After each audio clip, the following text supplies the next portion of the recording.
All right, welcome back to part two of the Why Not Us, Why Not Now podcast. X and KB coming at you as we always do every week. Thank you to everybody who's tuning in on YouTube, if you're watching and if you're listening, however you get your podcast on whatever podcast platform. We thank you for listening. Well, KB, we've got a deal in the WNBA.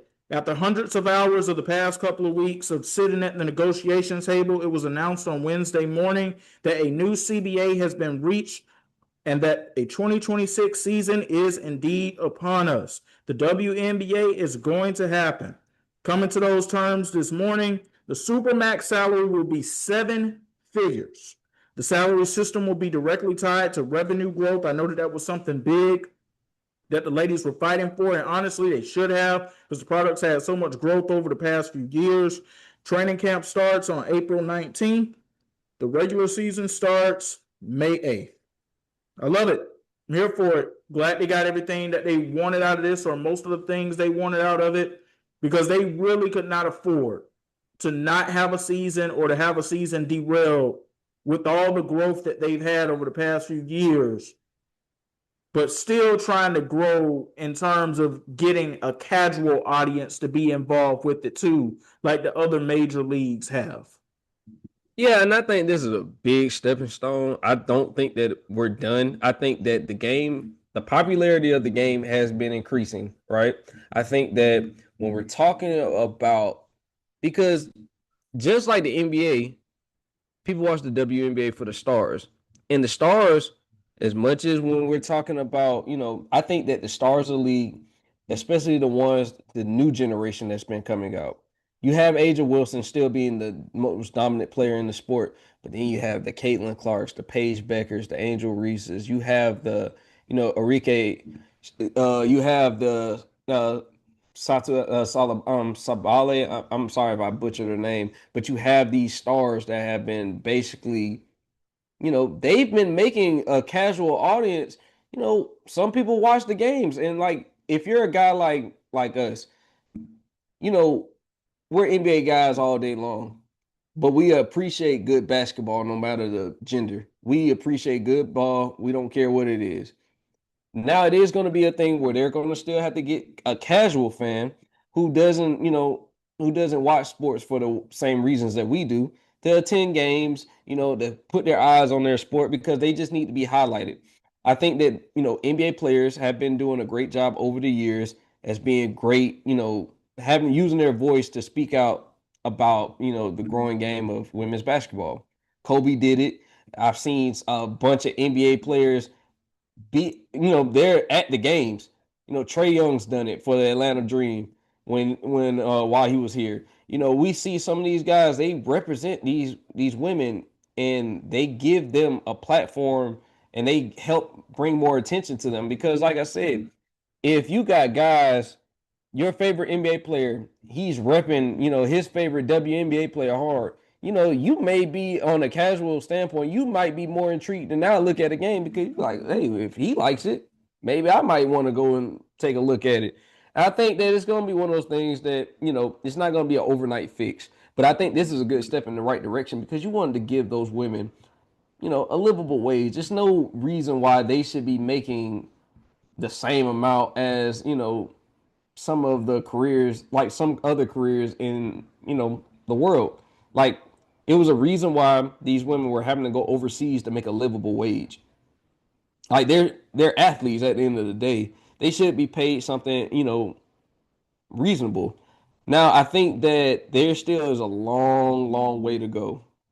This is not done yet, but you're giving them hope now. You're giving them hope that something good is going to come out of all the progress that they've been making over the past couple of years. Because I remember at one point the WNBA was tanking. There was even talk that there may not be a league in a couple of years.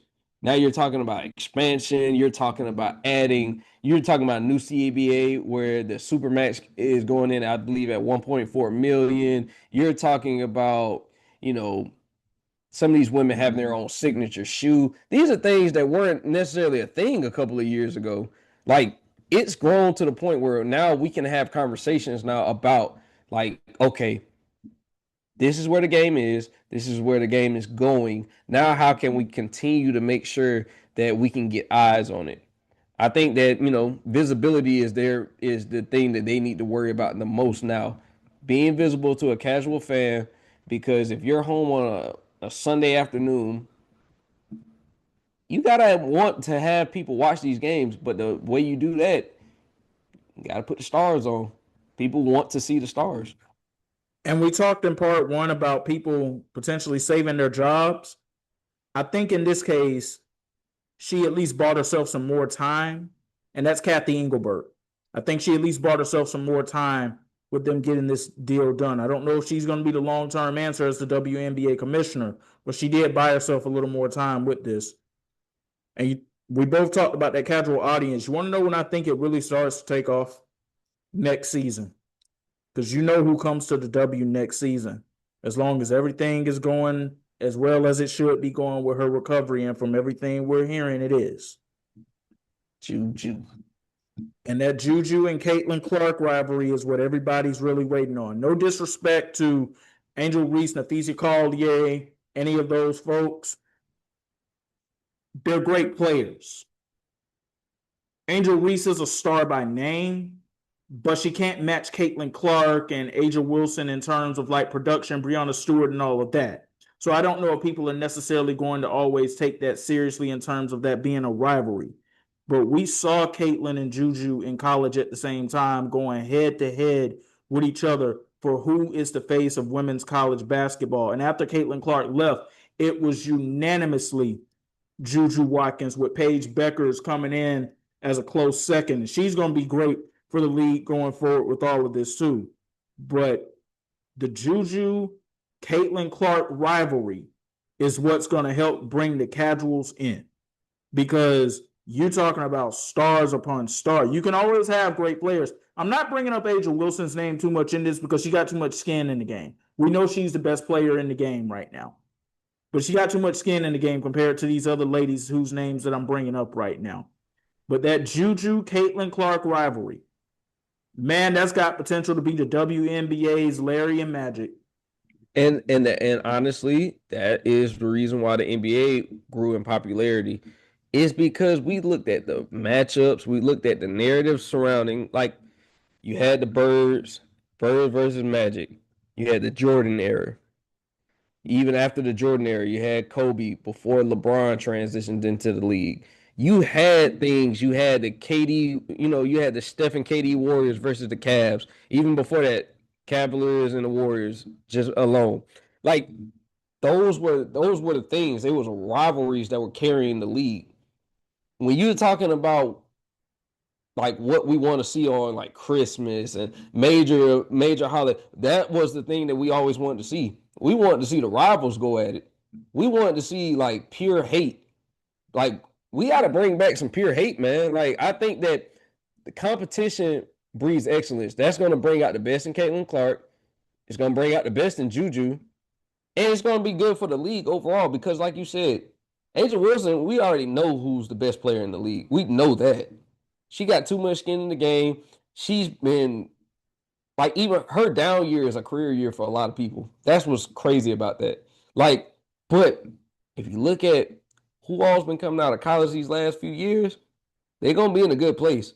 Better than they've been probably ever. Because Caitlin Clark is inspiring to so many young girls out there.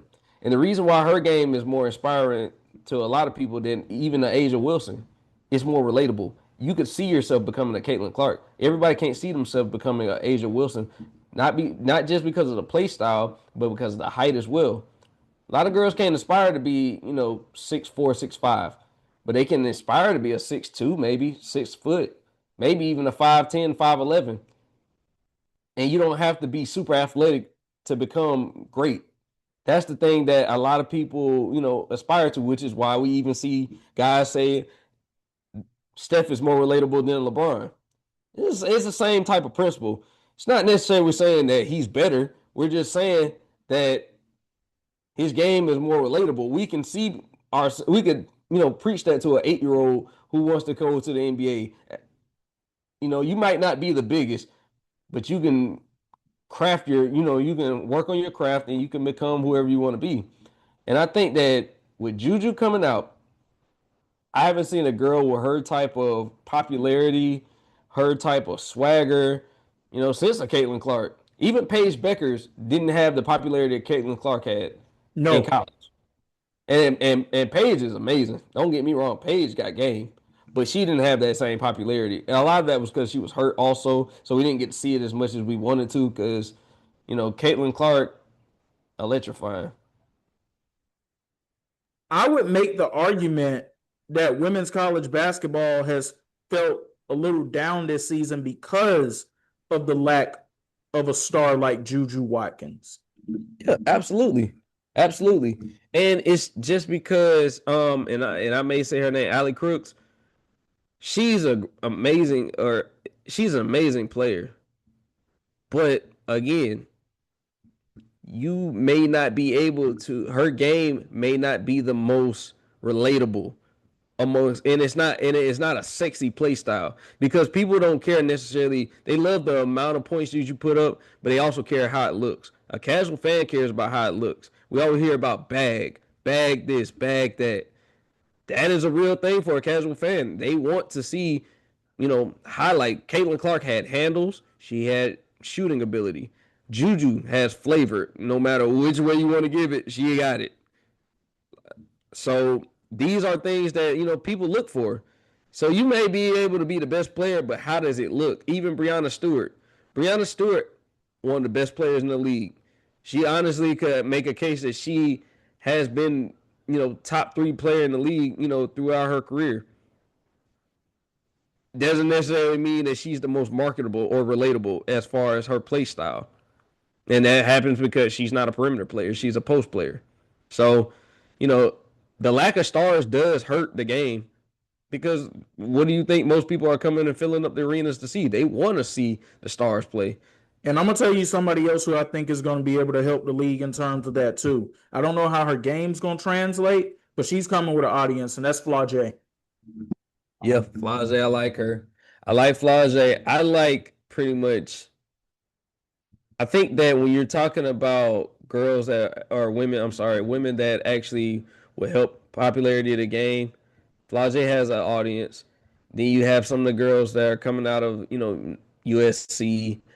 It's some of these programs that have been accustomed to winning, but I do think that when you're talking about stars carry the league no matter what league you're talking about. People want to see it, and as much as we want to say that people should just watch the game for the game itself, it's not. That's not reality. That's really not reality. So I really want to see Caitlin Clark and Juju go at it for a long time because I do think that rivalry it could be special.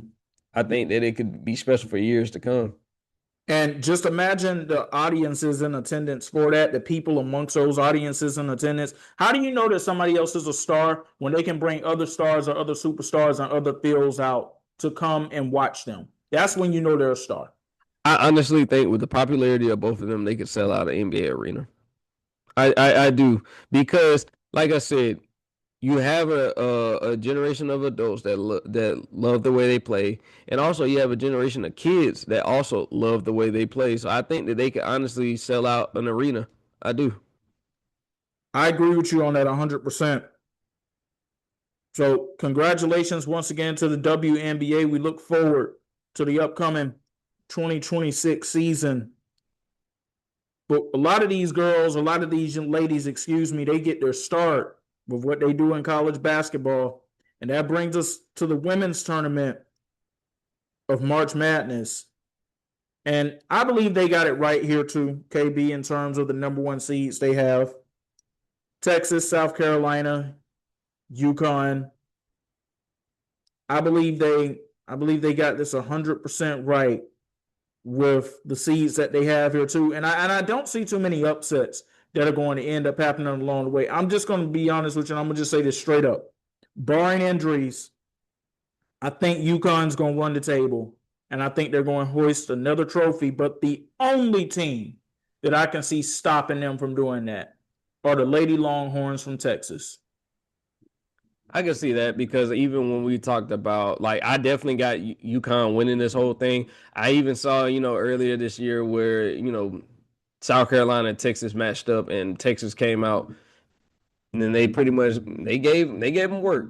I ain't gonna say they beat them senseless, nothing like that. It was just the fact that I think that Dawn they got their work cut out for them. I think that it's gonna be one of those seasons where it may be a new team that comes out of that rises up and actually takes the throne. But I do think that UConn overall has the best amount of talent.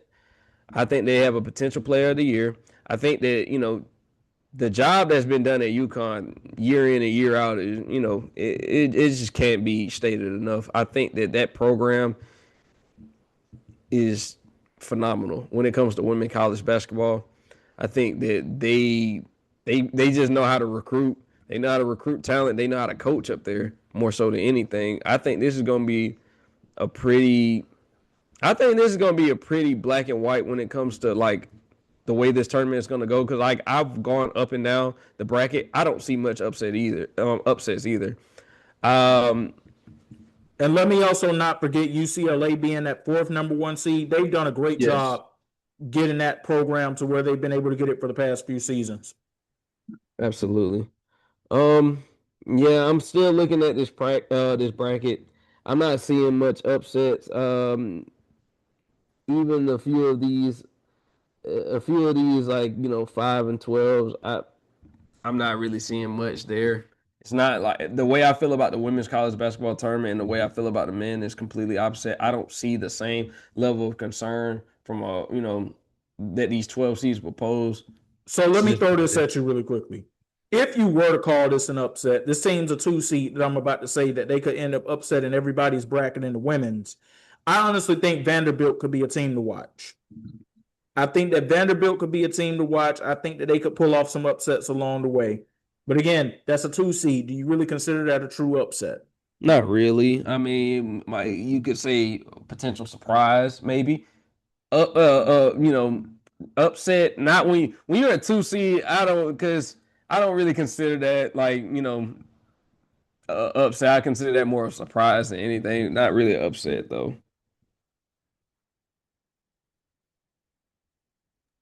But yeah, I believe, look, and I had a chance to actually cover the women's Final Four in Tampa a year ago. So I was there for that butt whooping that UConn gave South Carolina in the national championship game. I was there when they were cutting down the nets. And I was actually sitting next to a pair of student broadcasters from UConn that day in the press box. And they said a line, and honestly, it's the truth. It had been quiet for a couple of years, but going back a decade ago, because we were there, KB, we saw UConn was winning every single game, nearly a 100 game win streak that they went on. And what those student broadcasters said that is starting to reign true about this UConn program once again, especially after how they finished last season and how this season has gone as a whole. UConn, we don't reach for the bar because we are the bar. That's honestly how you can describe that program in Gino Oriema's tenure there. It's incredible what they've been able to put together. And I know at times we've gotten tired of it. And there's going to be a day one day where they're not going to stand atop the women's college basketball world anymore. I just don't think today is that day. Absolutely not. And like you said, they got they got a shot, man, to run the table. I think they've been the best team all year, to be honest with you. I've seen South Carolina be up and down, but still holding it down and maintaining for the most part. I think that they're well coached. I think that, teams like UConn, they pretty much got a chance to really make a statement this tournament. I think the job that Gino's done, like you said in his tenure, you could say, oh, it's women's college basketball. Man, I'm looking at it like this is one of the greatest runs in basketball in general. I think that he's one of the greatest college coaches, no matter if you're talking about men or women. I don't care.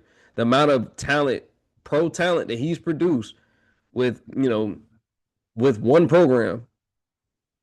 I mean, you could try to discredit it all you want. You can't. You can't because he's done it so many years, year in and year out.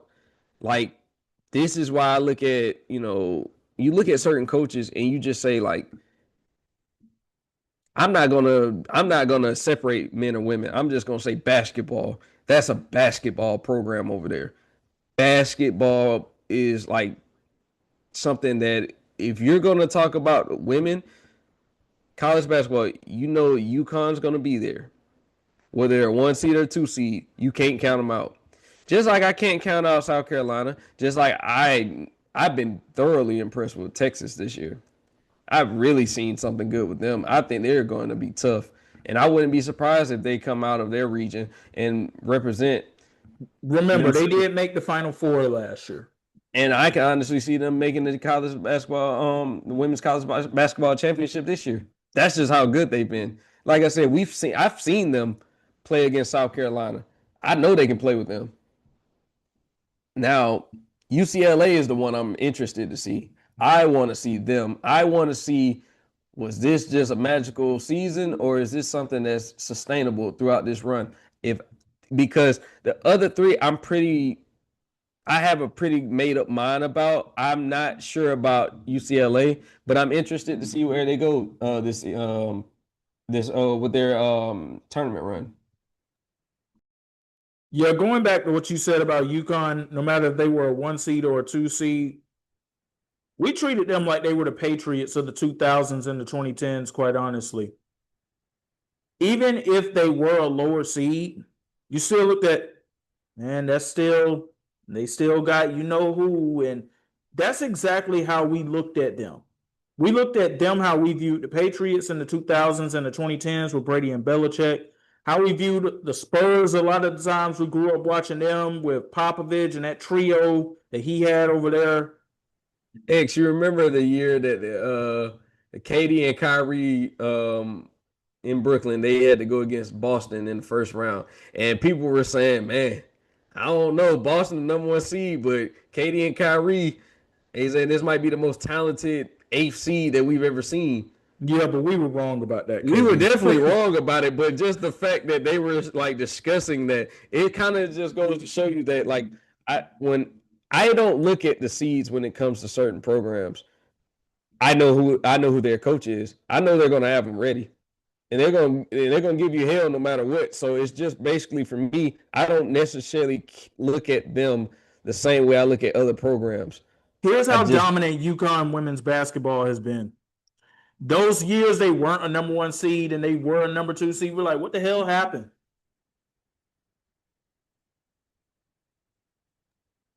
You could see, the thing is though, like that just goes to show there's a standard of excellence there. Like we're questioning the years that they were the number 2 seed. Like, you know how crazy that sounds? They even be on a 100-game winning streak. It's not something that people can honestly say they've seen too many times in their lifetime. Like, that doesn't just happen by a stroke of luck. Like, you got to be talented. You got to actually be well coached too, because we've seen teams put an assortment of talent out on the floor and still can't win it. Like, we know that it has to be a level of coaching.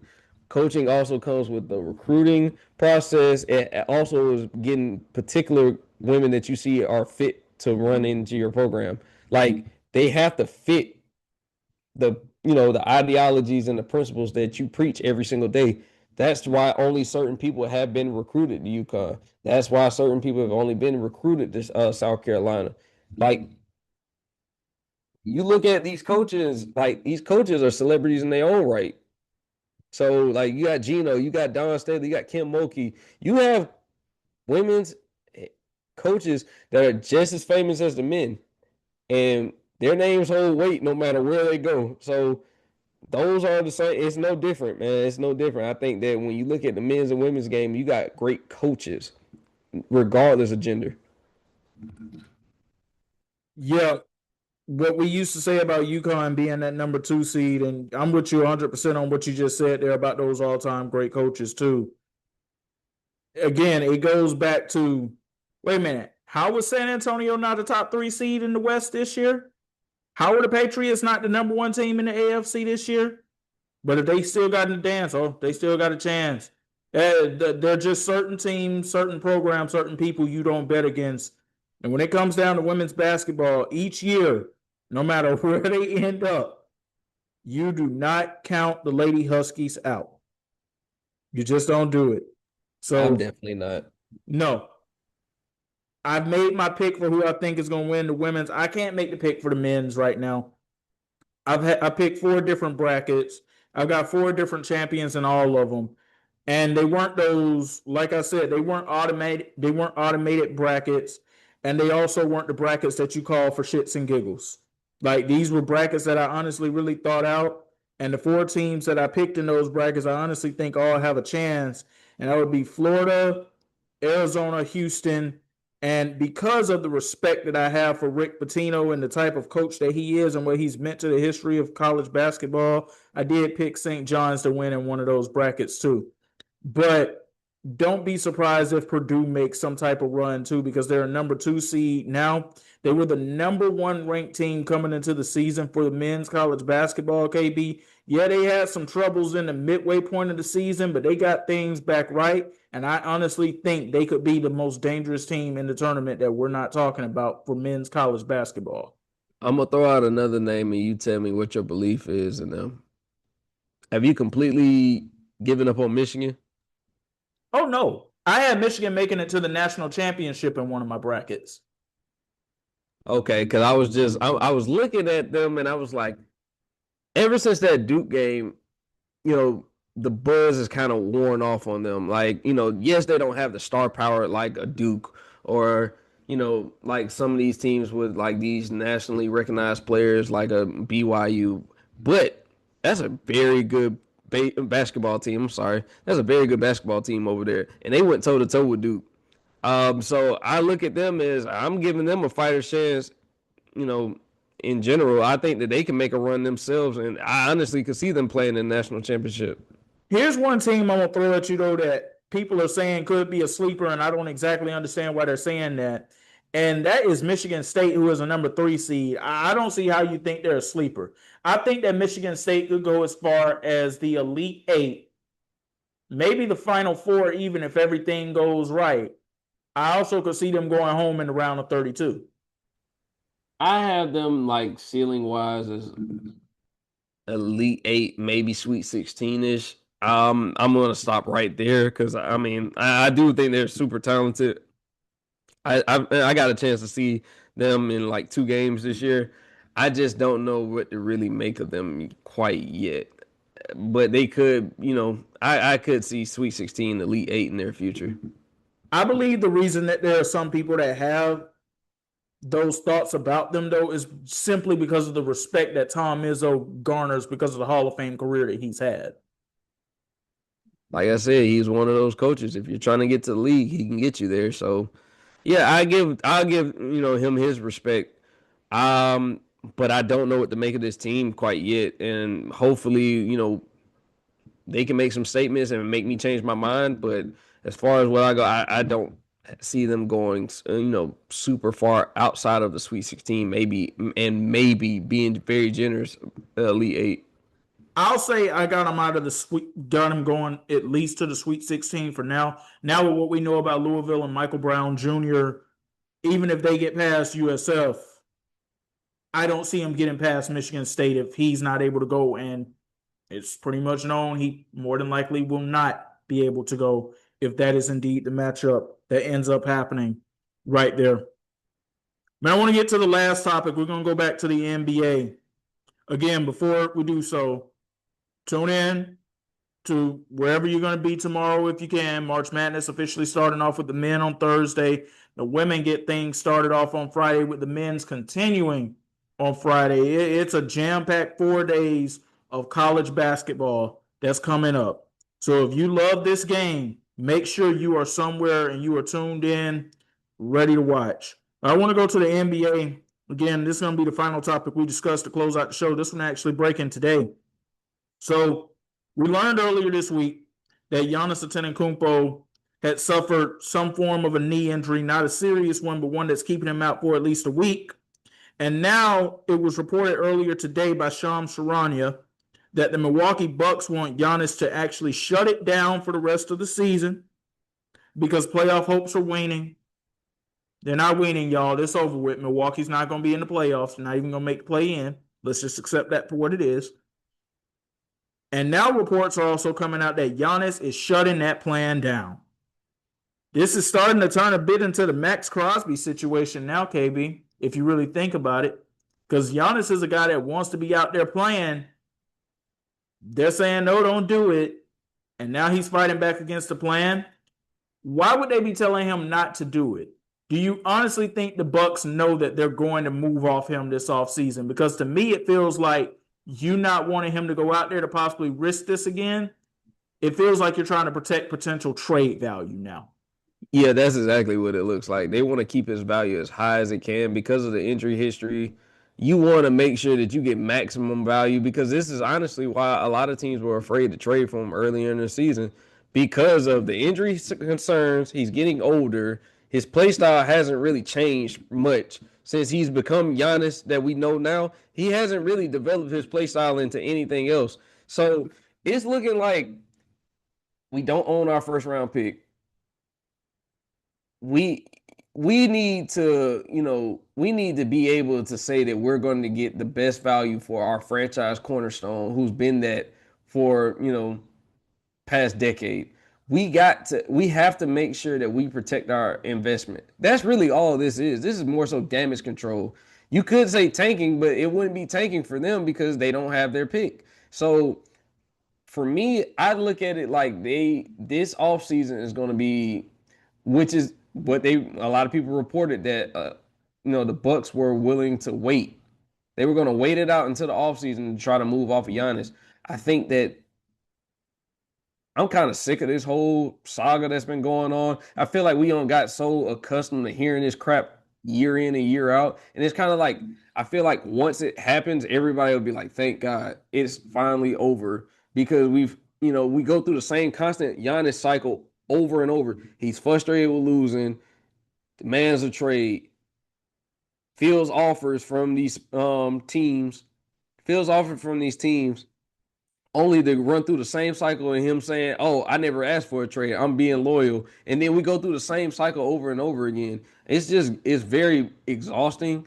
And it's just like if you're going to move off of him, yeah, you're looking at the best interest of your team. You're looking at the best offer that you could possibly get. And the only way you're going to get that is if you keep him healthy because we know that there is a chance that he could get hurt and something that could change, the trajectory of his career, but not just the trajectory of his career. It could also change the deals that are potentially going to be made coming out of that. So yeah, that is something that I feel like they're looking at moving him now more than ever. I think that, the temperature is hot right now in Milwaukee. If you want my honest opinion, I think that this is the closest they've come to moving off him since these rumors all started. I'm glad you said it though, in terms of you being sick of it, because I was about to ask, like, have we grown tired enough of the saga in Milwaukee yet? And another thing I want to say to all of this, when he finally does get moved this offseason, because I do believe it's going to happen, please go back and take down that lame ass post on X, formerly known as Twitter or Instagram, wherever you posted that, Giannis. Go back and take that whole legends don't chase, they attract thing. Go take that down because that didn't age well for you.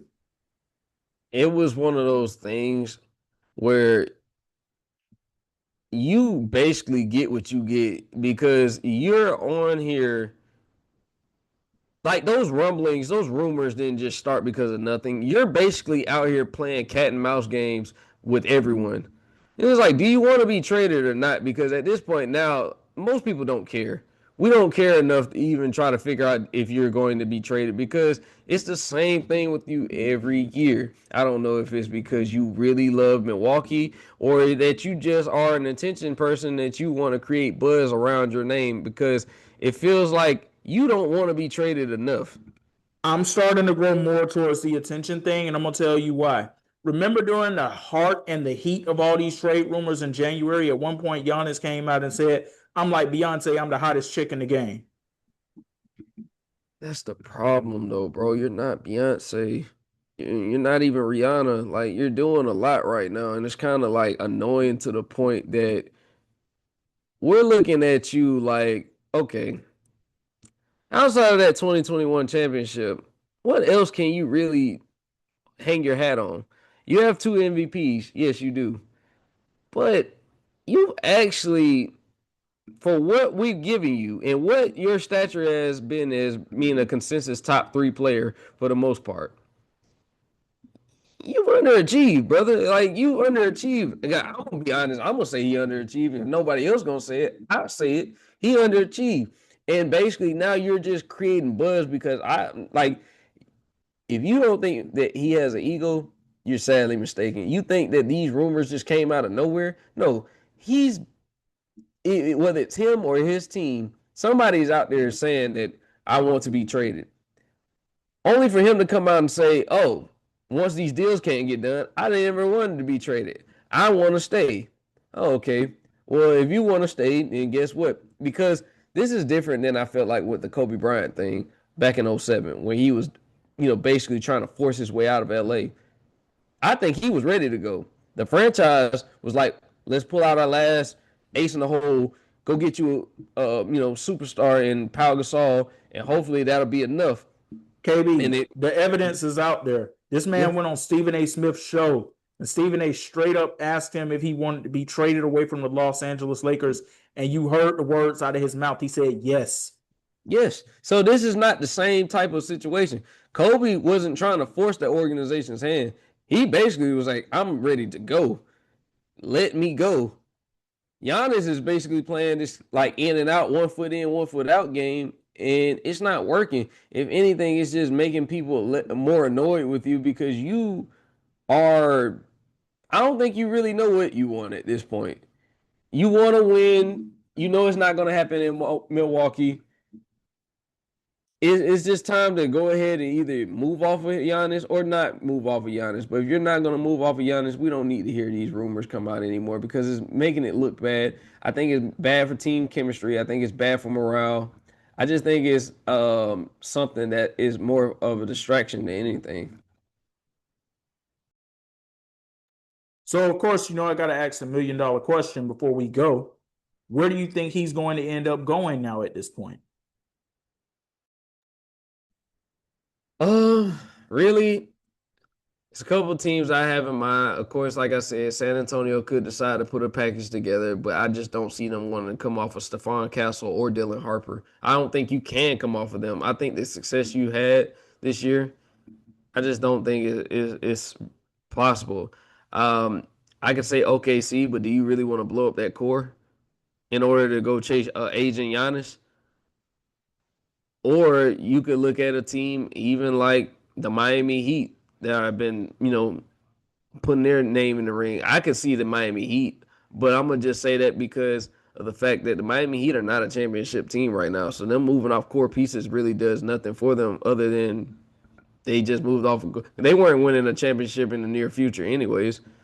So, and possibly even if you want to include, because I think that the Atlanta Hawks thing is done. We've already seen that they're unwilling to trade Jalen Johnson, and that's the only way you get a deal done with the Atlanta Hawks. And I'm gonna tell you something else that's also done too that was talked about very early on in the season. Giannis and Wemby are not pairing up in San Antonio. Well, there's so much for that. I mean, you could look at a team like Brooklyn that they just because of the amount of draft capital that they have, I seen the reason why. But if that's the case, keep me in Milwaukee at that point. Like unless you just really want to play in New York. And speaking of New York, I've seen that they've also talked about moving Cat in a potential deal. I still think that's a possibility because I don't think the New York Knicks are even a championship contender this year because I just don't trust them. Yeah, I'm with you on that. I don't think so either. I think that they got because, like I said, I don't know exactly what I would get out of Mikal Bridges, and I think that you gotta listen. If you are doing a deal for Giannis, it's championship or bust, and I'm talking about that season. Like there is no grace period. We're not giving you a grace period. You got Jalen Brunson, and you got Giannis. You got to figure it out. Since he is still a Milwaukee Buck, I'm gonna give you a team to still be on the lookout for this offseason, depending on what happens in the playoffs. If OKC falls short in these playoffs, I would not be surprised if they put a deal together to try to go maximize this window that they have left with Shai Gilgeous-Alexander and move off if Milwaukee's willing to take Jalen Williams at this point, because I don't know what's going on with that situation. We keep hearing it's a hamstring. As many games as he's been out, I'm starting to think that might be a torn hamstring, and there's a chance we might not see him again this season. I hope I'm wrong on that, but it's not looking too good right now. I still see a situation where Giannis could end up in OKC this offseason, seeing how things end up playing out there. It's a possibility because they have all the means to make a deal for him. I think that they put one of the most intriguing packages together to acquire him. So I'm not gonna lie, you got a lot of teams that can throw a lot of different deals at his way, but I think that it's basically about what can we get for him without having to gut our team. And if you feel that you can get the max value without having to completely do an overhaul on your roster to acquire a guy like Giannis, then you got to do it. But if OKC does fall short, depending on how they fall short, I can see them making a move, but they just have to do it to the point where it makes sense because you are losing, a lot of fan favorites in that deal because Jalen Williams, his value is not as high as it once was. So I can see it as a possibility, but hey, it's all speculation at this point. We'll see what happens. And of course, we'll keep everybody tuned in on everything. But that's going to do it for this edition of the Why Not Us, Why Not Now podcast. We thank you for listening in. For KB, I'm X, and we're saying peace. Peace.